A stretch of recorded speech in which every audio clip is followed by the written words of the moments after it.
c'est carrément. Dieu est ici, sur ma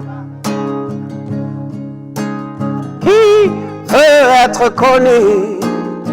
Bienvenue chers téléspectateurs à votre programme de méditation, le Rhéma de vie. Nous sommes mercredi le 3 août 2022. Nous sommes avec l'apôtre Johnson Suleiman. Et la lecture de la Bible, aujourd'hui nous lisons Psaume le chapitre 144 au chapitre 146. Et le thème de cette méditation, c'est la deuxième partie du message qui dit « La puissance du pardon ». Le texte dit « Et lorsque vous êtes debout, faisant votre prière, si vous avez quelque chose contre quelqu'un, pardonnez, afin que votre Père qui est dans les cieux vous pardonne aussi vos offenses. » Marc le chapitre 11, le verset 25. Si vous examinez d'un œil critique la première clause de notre texte de base, vous verrez que le fait de pardonner à toute personne qui vous a offensé justifie votre position de prière auprès de Dieu.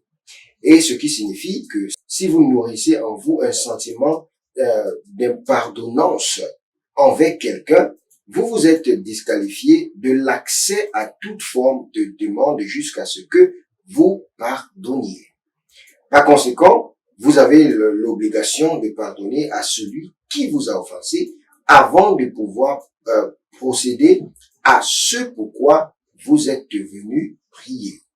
Et ceux qui pardonnent aux autres obtiennent des réponses plus rapides que les prières de ceux qui sont vindicatives, car la deuxième clause dit « Afin que votre Père qui est dans les cieux vous pardonne aussi vos offenses ».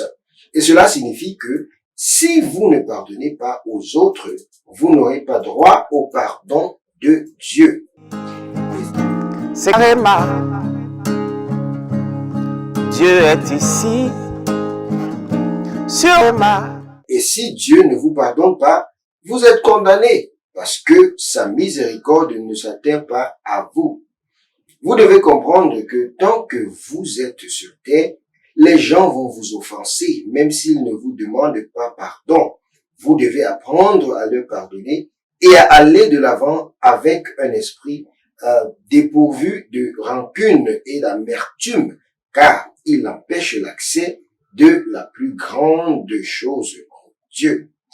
Et le diable est très rusé et méchant et peut vous donner beaucoup de raisons de ne pas pardonner à un offenseur, mais son objectif est en fait de vous faire stagner et régresser dans la vie parce que le non-pardon vous maintient au même endroit, déconnecté de Dieu et de toutes ses promesses de vous pardonner et aussi de vous faire progresser. Et une fois que vous êtes déconnecté de la divinité, il pénètre et domine vos affaires en vous vidant progressivement. Et l'apôtre de la restauration, Johnson Suleiman, dit que je prie pour vous la grâce d'opérer dans le pardon, qu'elle repose sur vous pour toujours. Bien-aimés, prions. Et la prière dit, mon Père, pendant que je prie, aide-moi Seigneur à opérer dans le pardon anticipé. Au nom de Jésus. Amen. C'est carrément. Dieu est ici, sur ma qui veut être connu.